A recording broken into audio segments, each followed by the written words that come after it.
శ్రీ గురుభ్యో నమః. ఇప్పుడు మనం 28వ శ్లోకం గురించి చెప్పుకుందాం. జగాల ఏలిక అయిన పురుషోత్తముని ఆశ్రయించక ఆర్థిక లబ్ధి కోసం రాజుల కాళ్ళు పట్టుకొని చిన్న చిన్న లాభాల కోసం హరి పాదసేవకు దూరమై దిక్కుమాలిన దాస్యం చేసే మూఢుల్ని తలచి విచారిస్తున్నారు కులశేఖరులు. బాల రసాల సాల నవపల్లవ కోమల కావ్యకన్యకన్ అని దుఃఖించిన బమ్మెరపోతన్ని స్ఫురింపచేస్తుంది ఈ శ్లోకం. అది నాథే నః పురుషోత్తమే త్రిజగతాం ఏకాధిపే చేతసా సేవ్యే స్వస్య పదస్య దాతరి సురే నారాయణే తిష్టతి యం కంచిత్ పురుషాధమం కతిపయ గ్రామే సమల్పార్దదం సేవాయై మృగయామహే నరమహో మూకా వరాకా వయం. సమస్త లోకాలను రక్షించువాడు భగవంతుడే. అతడే తల్లై తండ్రై సోదరుడై మిత్రుడై స్వామి అయి జీవనాధార సంపదయై సమస్తం తానై మనల్ని పాలించును లాలించును. మనలకు సమజ బంధువు అతడు, సమజ ప్రభు అతడు. అట్టి పురుషోత్తముడైన భగవంతుణ్ణి విడిచి స్వల్ప ప్రయోజనమును ఆశించి ఒక పురుషాధముని ఆశ్రయిస్తాం. ఇదెంత అవివేకమో కదా అని కులశేఖరులు మానవుల మూర్ఖత్వాన్ని చూచి ఆశ్చర్యాన్ని ప్రకటిస్తున్నారు. ఎలా? నహ మన యొక్క, నాథే స్వామి, పురుషోత్తమే పురుషులలో ఉత్తముడు, త్రిజగతాం ముల్లోకాలకు, ఏకాధిపే ఒకే ప్రభువు, చేతసా మనసుచే, సేవ్యే సేవింపబడువాడు, స్వస్య తన యొక్క, పదస్య స్థానమును అంటే వైకుంఠవాసమును, దాతరి ఇచ్చువాడు, సురే దేవుడు అయిన, నారాయణుడు తిష్టతి ఉండగా, అహో ఆశ్చర్యం, యం కించిత్ ఒకానొక దానిని అంటే ఏ సంబంధం లేని వానిని,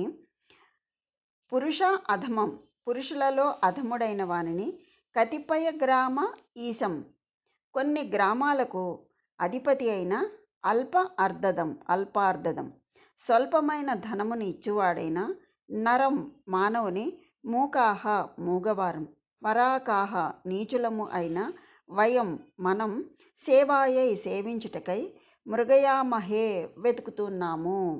సకల జీవులకు నాథుడు, పురుషోత్తముడు, ముల్లోకాలకు ప్రభువు, మనస్సునందు ధ్యాన మార్గంచే సేవింపదగినవాడు, సేవించిన వారికి తన వైకుంఠమున ఆశ్రయమిచ్చి అనుగ్రహించువాడు అయిన శ్రీమన్నారాయణుడు ఉండగా, మనతో ఎట్టి సంబంధం లేని ఒక పురుషాధముని, కొద్ది గ్రామాలకు మాత్రమే అధిపతి అయిన మానవ మాతృని, అతడిచ్చే స్వల్ప ప్రయోజనాన్ని ఆశించి సేవించటానికి తహతలాడుతున్నాం.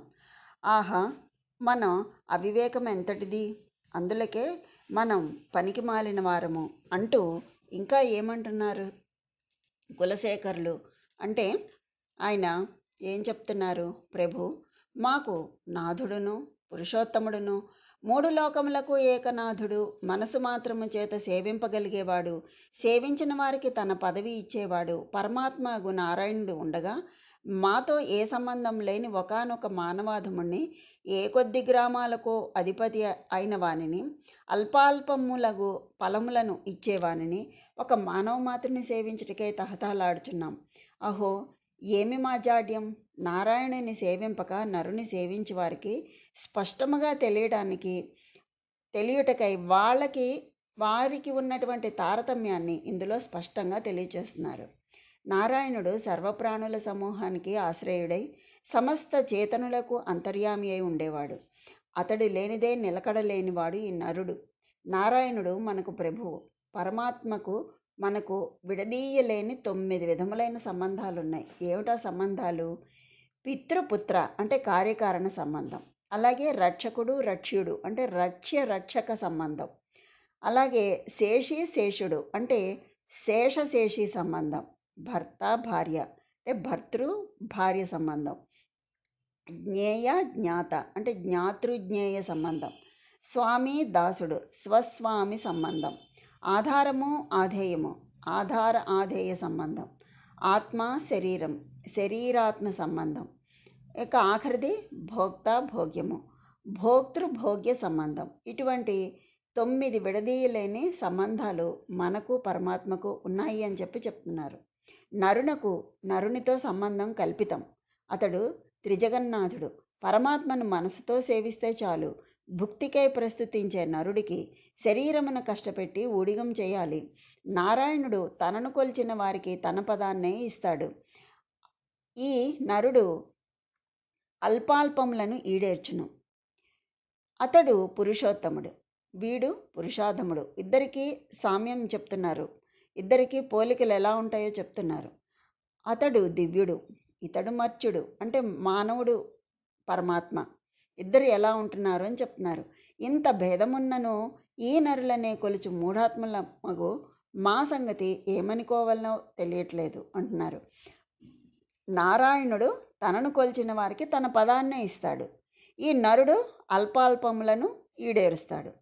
ఆయన పురుషోత్తముడు, ఈయన పురుషాధముడు. ఆయన దివ్యుడు, ఈయన మర్త్యుడు. ఇంత భేదం ఉన్నప్పటికీ కూడా ఈ నరులనే కొలుచు మూఢాత్మల మగు మా సంగతి ఏమనుకోవాలో తెలియట్లేదు. యదాహి చేంద్రియార్థేషు అని గీతలో తెలియచేసినట్లు భగవద్భక్తి కలవారికి మనం ఆశ్రయిస్తే, భగవద్భక్తి కలవారిని కనుక మనం ఆశ్రయిస్తే మనకు కలిగిన సకల సామ్రాజ్యం అంతా కూడా పరమాత్మ వలననే లభించింది అనే జ్ఞానాన్ని కలిగిస్తారు. ఉపకార స్మృతి కలిగిస్తారు. అధములను ఆశ్రయిస్తే మోసమే జరుగుతున్నది. ఓ పురుషోత్తమ, పురుష శబ్ద ఆత్మతత్వాన్ని తెలియచేసేది. పురుష శబ్దం ఆత్మతత్వాన్ని తెలియచేసేది. అలాంటి పురుషులలో ఉత్తమమైన వాడు, తనకి సమానుడు కానీ మించినవాడు కానీ లేనందున పురుషోత్తముడు శ్రీమన్నారాయణుడు. స్వామి, నువ్వు ప్రసాదించిన ఈ ఇంద్రియములు నీ విషయముల ఎందే ప్రవర్తించేలా అనుగ్రహించు. సర్వ ఫలాలను అనుగ్రహించేది పరమాత్మ మాత్రమే, ఇతరులెవ్వరూ అనుగ్రహించలేరు. అటువంటి సామర్థ్యం కలిగిన త్రిలోకాధిపతి, ఏకఛత్రాధిపతి అయినటువంటి పరమాత్మయే శరణం. శరణాగతి 6 లక్షణాల్లో ముఖ్యమైనది. మహావిశ్వాసం చేసే కర్మలకు సాక్షి. ఫలప్రదాత పరమాత్మయే అనే మహావిశ్వాసం కలిగి ఉన్ననాడు సకలము లభింపచేయును. ఇహలోక పరలోక వాంఛలను కూడా తీర్చగల సర్వశక్తి సమర్థుడు పరమాత్మ. కనుకనే కులశేఖరులు పరమాత్మయే ఫలప్రదాత, తానే పురుషోత్తముడు అంటూ ఉపాయ స్వరూపాన్ని తెలియచేస్తున్నారు. అటువంటి ఉపాయంతో ధరించినటువంటి ఒక అద్భుతమైనటువంటి, మనం ఎప్పుడూ ఎక్కడ వినలేనటువంటి ఒక గొప్ప భక్తుడు ఉన్నాడు. ఆయన ఎవరంటే, ఎవ్వరూ లేని చూడని చోట ఈ ఫలం ఆరగించి రావాలి అని శిష్యులను పిలిచి పండ్లు పంచిపెట్టారు వ్యాసరాయల వారు. శిష్యులందరూ తమకు నచ్చిన ప్రదేశాలకు వెళ్ళి ఎవరూ లేని చోట గురువుగారిచ్చిన పండును భుజించి వచ్చేస్తారు. ఒక్క శిష్యుడు మాత్రం ఆ పనిని పూర్తి చేయలేక తిరిగి ఆ పండును చేతిలోనే ఉంచుకొని గురు సన్నిధికి వస్తాడు. పండు తినకనే వచ్చావేమి అని వ్యాసరాయలు ప్రశ్నించారు. అప్పుడు ఆ శిష్యుడు చేతులు జోడించి నమస్కరిస్తూ, గురుదేవా, నేను మహాపాపిని, గురుదేవుల ఆజ్ఞ పాలించలేని అసమర్థుడను. తమరి ఆదేశం మేరకు ఎవ్వరూ లేని చోట ఎవ్వరికీ తెలియకుండా ఫలం ఆరగించాలని ఎంతగానో ప్రయత్నించాను. నేను ఎక్కడికి వెళ్ళినా భగవంతుడు చూస్తూనే ఉన్నాడు అని గురువుగారికి శిష్యుడు విన్నవించాడు. శిష్యుని విన్నపమునకు గురువుగారైన వ్యాసరాయల వారు సంభ్రమాశ్చర్యాలతో పులకాంకితుడయ్యాడు. తన నిర్మల ఆధ్యాత్మిక భావ పరంపరలతో గురుదేవులను విస్మయమందించిన వ్యక్తియే భక్త కనకదాస్. విజయనగర సామ్రాజ్యాన్ని శ్రీకృష్ణదేవరాయలు పాలిస్తున్నటువంటి రోజుల్లో యాదవ కులానికి చెందిన బీరప్ప అనే అతడు సేనానాయకుడిగా ఉండేవాడు. అతని భార్య బుచ్చమ్మ. వీళ్ళిద్దరూ తిరుమలేశని భక్తులై ఆదర్శ గృహ జీవితాన్ని గడిపేవారు. చిరకాలముగా వారికి సంతానం లేకపోవడంతో వారు వెంకటేశ్వర స్వామిని సేవించి తమకు సంతానం అనుగ్రహింపవలసిందిగా ప్రార్థిస్తారు. వారి భక్తికి తృప్తి చెంది బాలాజీ వారికి ఒక పుత్రుణ్ణి ప్రసాదిస్తాడు. భగవత్ప్రసాదితమైన ఆ శిశువుకు తిమ్మప్ప అని నామకరణం చేస్తారు. తిమ్మప్పకు చదువు సంధ్యలందు మనసు లగ్నం కాలేదు. విద్య వచ్చే అవకాశం లేనందున తండ్రి తన కుమారుణ్ణి వ్యాయామం విలువిద్యలందు నేర్పరిగా తీర్చిదిద్దాడు. అంటే ఇలాంటి కథల వల్ల మనం తెలుసుకోవాల్సింది ఇదే. చదువు చదువు అని పిల్లల్ని ఎక్కువ స్ట్రెస్ చేయకూడదు. వాళ్ళ మీద ఎక్కువ ఒత్తిడి తేకూడదు. దాని మీద లేకపోతే దేని మీద ఉందో దాంట్లో తీర్చిదిద్దాలనమాట. ఇప్పుడు తిమ్మప్పకు చదువులో మనసు లగ్నం కాకపోవడంతో తండ్రి ఏం చేశాడు, కుమారునికి వ్యాయామము విలువిద్యలందు నేర్పరిగా తీర్చిదిద్దాడు. సరే, తిమ్మప్ప యవ్వన దశలోనే తల్లిదండ్రులను పోగొట్టుకొని దిక్కులేని వాడవుతాడు.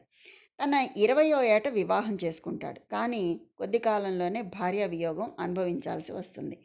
తిమ్మప్ప జీవితం ప్రశ్నార్థకంగా మిగిలింది. ఒకనాడు ఆదికేశవ స్వామి కలలో దర్శనమిచ్చాడు. తన భక్తుడు కమ్మని ఆజ్ఞాపించాడు. భగవదాజ్ఞను తిమ్మప్ప నిరాకరించాడు. జీవితంలో భోగభాగ్యాలను అనుభవించి విహరించాలనే తిమ్మప్పకు భక్తి, జ్ఞానము అను పదాలు చిరాకును కలిగించడం మొదలుపెట్టాయి.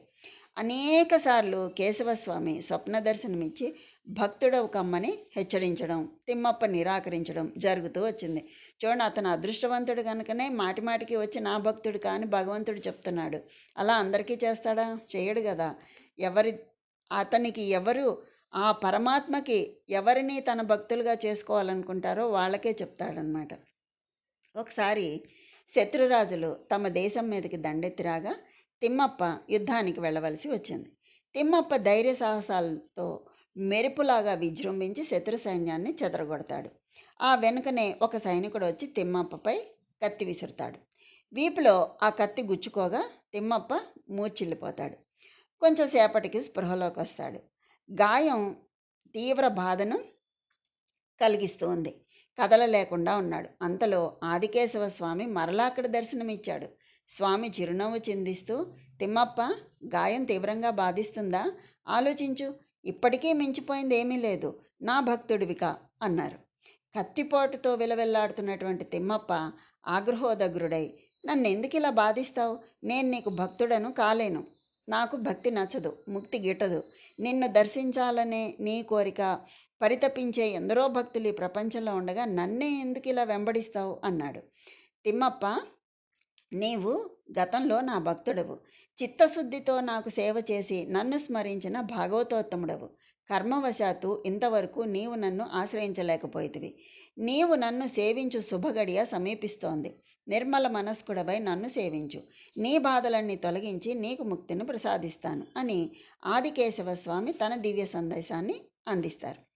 తిమ్మప్ప తదేకంగా స్వామిపై దృష్టి సారించి, నీవు నన్ను బంధ విముక్తుణ్ణి చేయుమాట వాస్తవమైనచో ప్రస్తుతము నన్ను హింసిస్తున్నటువంటి ఈ శారీరక బాధ నుండి విముక్తి చేయండి. అలా కనుక జరిగితే నిన్ను నేను విశ్వసించి నీ భక్తుణ్ణి కాగలను అని చెప్తాడు. వెంటనే ఆ దీనదయాళుడు భక్తవత్సలుడు అయిన ఆదికేశవ స్వామి తన దివ్య హస్త స్పర్శతో తిమ్మప్పను శారీరక బాధ నుండి విముక్తుణ్ణి చేస్తాడు. భగవానుని దివ్య కరముల స్పర్శతో తిమ్మప్పలో నిద్రాణమై ఉన్న ఆధ్యాత్మిక చైతన్యం ప్రభావితమై భక్తి పారవస్యం పొడసూపుతుంది. ఆదికేశవ స్వామి నవ్వుతూ అదృశ్యమైపోతారు. తిమ్మప్పలో తీవ్ర పరిణామం కదిలింది. ఒక్క క్షణం కూడా భగవానుని చూడకుండా స్మరించకుండా ఉండలేకపోయాడు. నేత్రముల నుండి అశ్రుధారలు ప్రవహించుచుండగా పరుగు పరుగున ఆదికేశవ స్వామి ఆలయానికి చేరుతాడు. దేవాలయ ద్వారం మూసి ఉంటుంది. స్వామి వియోగాన్ని భరించలేక తన హృదయం నుండి పొంగి వచ్చే విషాదానికి పదములు జోడించి సుశ్రావ్యంగా కీర్తన గానం చేయసాగాడు. స్వామి వియోగాన్ని భరించలేని తిమ్మప్ప పసిబిడ్డలాగా విలపిస్తూ తన శిరస్సుతో ఆ గుడి తలుపులను బాదుతాడు. శిరస్సు నుండి ఆ రక్తం ప్రవహిస్తూ ఉన్నప్పటికీ కూడా తల బాదుకోవడం ఆపడు. అతని భక్తికి మెచ్చి ఆదికేశవ స్వామి తిమ్మప్పను అనుగ్రహిస్తాడు. భగవానుని దివ్యమయ దర్శనముతో పులకాంకితుడై తిమ్మప్ప కరద్వయమును జోడించి నమస్కరిస్తూ తనలో పొరలి వస్తున్నటువంటి భక్తి భావాలను శ్రావ్యంగా కీర్తన చేయడం ద్వారా తెలియచేస్తాడు. వాసుదేవ, నీ దివ్య నామ స్మరణ చేయుటకై నాకు అనేక జన్మలు ప్రసాదించు అని నిర్మల చిత్తంతో స్వామిని ప్రార్థిస్తాడు. కేశవ భక్తుడైనటువంటి తిమ్మప్ప బంగారు బుద్ధి కలిగి కనకదాసుగా మారిపోయాడు. అప్పటి నుంచి తిమ్మప్ప పేరు కనకదాసుగా స్థిరపడిపోయింది. కనకదాసుకు బాహ్య విషయాలే పై అనురక్తి లేదు. నిద్రాహారాలు మాని భగవంతుని దివ్య సందర్శనాభిలాషి అయి కనకదాసు విలపించసాగాడు.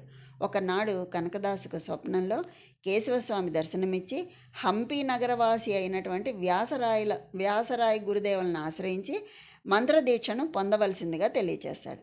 కనకదాసు హంపి చేరి వ్యాసరాయల వారిని దర్శించి తనను శిష్యుడిగా స్వీకరించి మంత్రదీక్ష నొసగమని ప్రార్థిస్తాడు. యాదవ కులజుడైన కనకదాసుకు మంత్రదీక్ష ఇవ్వటానికి వ్యాసరాయలకు ఇష్టం లేదు. ప్రార్థనాపూర్వకంగా కనకదాసు పదే పదే ప్రాధేయపడసాగాడు. అయినా కూడా ఈ వ్యాసరాయల వారు విసుగుతో కోపం వచ్చి ఏం చేస్తాడు, దున్నపోతు నామాన్ని జపించు పో అంటాడు. నీకు ఆ మంత్రం బాగా సరిపోతుంది అని చెప్తాడు. గురువు నుండి ఆ మాట రాగానే కనకదాసు విశ్వాసపూరిత హృదయంతో దూరంగా వెళ్ళి ఒక నిర్జన ప్రదేశంలో దున్నపోతు నామాన్ని ఉచ్చరించసాగాడు. గురువు మీద నమ్మకం అంటే ఇలా ఉండాలి. ఆయన ఏది చెబితే అదే మంత్రం అనుకుని చేశాడు కదా. అలాగే ఏ పని చెబితే ఆ పని ఇది అవుతుందా అవదా అనే శంక పెట్టుకోకూడదు. గురువు ఎంతటి వాడైనప్పటికీ కూడా మనలో కనుక ఆ గురువు యందు నమ్మకం ఉంటే ఆ పని నిర్విఘ్నంగా నెరవేరుతుంది. ఎందుకంటే ఆయనకి శక్తి లేకపోయినా మనకి భక్తి ఉండాలి. సరే, దున్నపోతు నామాన్ని ఉచ్చరిస్తున్నాడు. తపస్సు తీవ్ర రూపం దాల్చింది. భక్తి విశ్వాసాలు చర్మస్థాయిని అందుకున్నాయి. తన వాహనమైన దున్నపోతుపై కఠోర సాధన సాగిస్తున్నందుకు యమధర్మరాజు సంతృప్తి చెంది దున్నపోతు రూపంలో కనకదాసుకు ప్రత్యక్షమయ్యాడు. చూడండి, ఏది వృధా కాదు అన్న విషయాన్ని ఇక్కడికి ఇలా చెప్తున్నారు మనకి. అంటే నమ్మి చేస్తే ఏది కూడా విఫలం కాదు, అన్నీ సఫలమవుతాయని చెప్తున్నారు. కనకదాసు శిరస్సు వంచి నమస్కరిస్తాడు. తన వలన ఏమి సహాయం కావాలో తెలియచేయమని దున్నపోతు రూపంలోనే యమధర్మరాజును అడుగుతాడు. తనకేమీ అవసరం లేదని, తన గురుదేవుల అవసరమును తీర్చవలనని ప్రార్థించి దున్నపోతును వెంటబెట్టుకుని వ్యాసరాయల వద్దకు కనకదాసు వస్తాడు. వ్యాసరాయల వారు జరిగిన వృత్తాంతమంతా ఆలకించి విస్మయం పొందుతాడు. వ్యాసరాయల వారికి వెంటనే ఒక సంకల్పం ఉదయిస్తుంది. తాను తవ్విస్తున్న కాలువకు అడ్డంగా ఒక పెద్ద బండపడి తొలగింపడానికి అశక్యంగా ఉంది. ఆ బండను తొలగించవలసిందని దున్నపోతును కోరగా ఆ దున్నపోతు ఆ బండను తొలగించి అదృశ్యమైపోతుంది. నీరు ప్రవహించడానికి అనుకూలంగా దున్నపోతు బండను తొలగించిన ఆ తూమును ఇప్పటికీ కనకతూము అని పిలుస్తారు. చిత్తూరు జిల్లాలోని మదనపల్లి గ్రామానికి సమీపంలో ఈ తూముంది. వ్యాసరాయల వారు ఈ సంఘటనను ఆధారంగా గ్రహించి కనకదాసు భక్తి శ్రద్ధలను అవగతం చేసుకుని అతడిని తన శిష్యునిగా స్వీకరించి ఆశీర్వదిస్తారు. గురుదేవుని ప్రజ్ఞా ప్రబోధాలతో ప్రభావితుడైన కనకదాసు నిరంతరం తపోధ్యానాదులు ఆచరించి ఆంతరంగిక ఆధ్యాత్మిక శోభతో విరాజిల్లుతూ ఉంటాడు. పవిత్ర తీర్థక్షేత్రం సందర్శనం చేయాలనే కుతూహలం కనకదాసు మనసులో జనిస్తుంది. గురుదేవుల అనుమతి పొంది తీర్థయాత్రలకు బయలుదేరతాడు. పుణ్యనదుల్లో స్నానం ఆచరిస్తాడు. పవిత్ర క్షేత్రాలను దర్శిస్తూ తిరుమలేశుని దర్శనానికి తిరుపతి వస్తూ ఉంటాడు. తన భక్తులైన బీరప్ప బుచ్చమ్మల ముద్దు బిడ్డడు. నిరంతర గోవిందనామ స్మరణామృతపాన చిత్తుడు. భక్త శిఖామణి అయిన కనకదాసుడు తన దర్శనమునకు వస్తున్నాడు అని చెప్పి గ్రహించినటువంటి శ్రీనివాసుడు దేవాలయ మహంతుకు స్వప్నంలో దర్శనమిచ్చి కనకదాసును సగౌరవంగా సత్కరించవలసిందని చెప్తాడు. సరే, కనకదాసు తిరుమలేశుని దర్శనానికి వస్తాడు. ఏ ఆడంబరం లేకుండా సర్వసామాన్యుని వలె గోచరించే కనకదాసును గుర్తించడం పాపం మహంతుకు సాధ్యం కాదు. స్వామి దర్శనానికై ఆలయ ముఖద్వారం వద్ద కనకదాసు రోజంతా నిరీక్షిస్తాడు. దర్శనం మాత్రం కాలేదు. బాలాజీ దర్శనమాగ్యం నోచుకొని తన దృష్టానికి చింతిస్తూ రాత్రంతా దేవాలయం నందే పడుకుని దుఃఖిస్తాడు. ఆ సమయంలో స్వామి ఆభరణాలు ఆ రోజే అదృశ్యమవుతాయి. రాత్రంతా ఆలయ ప్రాంగణంలో ఒంటరిగా సంచరిస్తూ కనిపించినటువంటి కనకదాసే చోరుడని నిర్ణయిస్తారు. బంధించి న్యాయాధిపతికి అప్పగిస్తారు. కనకదాసును త్రాటితో స్తంభానికి కట్టిపడేసి కొరడాతో తీవ్రంగా కొడతారు. కర్కశమైన కొరడా దెబ్బలను భరించలేక కనకదాసు మూర్చిపోతాడు. తిరుమలేశుడు మహంతుకు స్వప్నంలో మళ్ళీ దర్శనమిచ్చి జరిగిన వృత్తాంతమంతయు తెలియచేస్తాడు. తాను సన్మానించమని చెప్పినటువంటి కనకదాసును అవమానపరిచినందుకు మహంతుపై ఆవేశాన్ని చూపుతాడు. వెంటనే కనకదాసును విడిపించమని చెప్తాడు. మహంతు కనకదాసును బంధించి ఉన్న ప్రదేశానికి పరిగెత్తి కనకదాసు పాదాల మీద పడి క్షమాభిక్ష కోరతాడు. దైవ దర్శనార్థం కనకదాసును ఆలయంలోకి తీసుకువెళ్తాడు. దేవాలయ తలుపులు తీయగానే పోయిన ఆభరణాలతో సహా స్వామి దర్శనమిస్తారు. నేత్రముల వెంట బాష్పములు రాలుచుండ కనకదాసు చేతులు జోడించి స్వామికి నమస్కరించి, భగవాన్ వెంకటరమణ, ఆశ్రిత జనరక్షక, నీ లీలలు మాకు అర్థం కావు. నీవు భక్తులను ఉద్ధరించు తీరు ఊహాతీతం. ఆభరణముల అపహరణ వెనుక దాగి ఉన్న నీ ఆశ్రిత జనరక్షణం ఆదర్శం, అద్భుత మహిమాన్వితము. ఈ విధముగా నా ప్రారబ్ధం కరిగించి ప్రజలలో నా కీర్తిని ఇనుమడింప చేయాలని సంకల్పించినావా అంటూ గగుర్పాటు చెందుతాడు. వెంకటరమణుని అపార కృపా మహిమకు కనకదాసుని నేత్రాలు చెమ్మగిల్లుతాయి. దివ్యానుభవములను పొందుతూ భగవానుని గాన కీర్తనలతో కనకదాసు శ్రీకృష్ణ సన్నిధానమైన ఉడుపి చేరతాడు. శ్రీకృష్ణ దివ్య పాద పద్మ దర్శనాభిలాషే అరుదెంచుచున్నటువంటి కనకదాసుని ఆలయంలో ప్రవేశించడానికి వీలు లేదని ధర్మకర్తలు ఆదేశిస్తారు. కనకదాసు హృదయం ముక్కలైపోయింది. శ్రీకృష్ణుని తేజోమయ రూపమున గాంచలేని తన జన్మ నిరర్ధకమని ఆలయకర్తలను దర్శన భాగ్యం కలిగించమని యాచిస్తాడు, ప్రార్థిస్తాడు. వారు కనకదాసు హృదయవేదనను పట్టించుకోక అహంకారంతో వీలు కాదని వెళ్ళమని ఆదేశిస్తారు. చెదిరిన మనసుతో, శుష్కించిన హృదయంతో కనకదాసు కదల్లేక కదులుతూ ఆలయం వెనక వైపునకు వెళ్ళి దుఃఖిస్తూ ఉన్నాడు. భక్తవత్సలుడైన శ్రీకృష్ణుని మనసు ద్రవించింది. దేవాలయ గర్భగుడి వెనక వైపు గోడ కదిలి పడిపోయింది. తూర్పు ముఖంగా ఉన్న భగవానుడు పడమర వైపుకు తిరిగి భక్త కనకదాసుకు దర్శనమిచ్చాడు. జై జై వాసుదేవ హరి అని కనకదాసు స్వామిని దర్శించి ధన్యత చెందాడు. దానిని ఇప్పటికినే కనకబండి అని పిలుస్తారు. అంటే కనకదాసు స్వామిని దర్శించిన కిటికీ అని అర్థం. భక్త కనకదాసుకు దర్శనమిచ్చినటువంటి పుణ్యద్వారమని భావం. భగవంతుని కృపకు పాత్రుడైన కనకదాసు 90 సంవత్సరాలు జీవించారు. కొన్ని వేల కీర్తనలు రచించారు. అనేక దేవాలయాలు నిర్మించారు. ఆదికేశవుని పాదపద్మాలను నమ్మి తాను తరించడమే కాక తన ఆదర్శనీయ జీవితం ద్వారా ఎందరికో స్ఫూర్తిని కలిగించి తరింపచేసిన భక్త కనకదాసుని దివ్య చరితం పవిత్రం. భక్తాధీనుడైన భగవంతుడు భక్తుల హృదయాలలో దర్శనీయం. అట్టి భక్తుల దర్శనమే ముక్తికి సోపానం. మనం చేయవలసిందల్లా భాగవతుల యొక్క సేవ. అందుకే అంటారు, రక్షిత జీవలోకస్య, జీవకోటిని రక్షించువాడు భగవంతుడు. అతనిని తలచినను తలచకపోయినను, సేవించినను సేవించకపోయినను అతడు మనలను విడిచిపెట్టడు. కానీ మానవమాతులు అలా కాదు. ఎంతగా ఆశ్రయించినను వారు మనలను రక్షించజాలరు. రక్షించదలిచినను పూర్తిగా రక్షించడం సమర్థులు కారు, పూర్తిగా రక్షించలేరు మనల్ని. ఈ తత్వం ఎరిగినటువంటి వివేకవంతుడు మానవాధములను ఆశ్రయించడు, పరమాత్మనే ఆశ్రయిస్తాడు. అందుకనే ఆ పరమాత్మనే ఆశ్రయించి తరిస్తాడు. మహాకవి పోతన వంటి భాగవతులు అటువంటి వారే.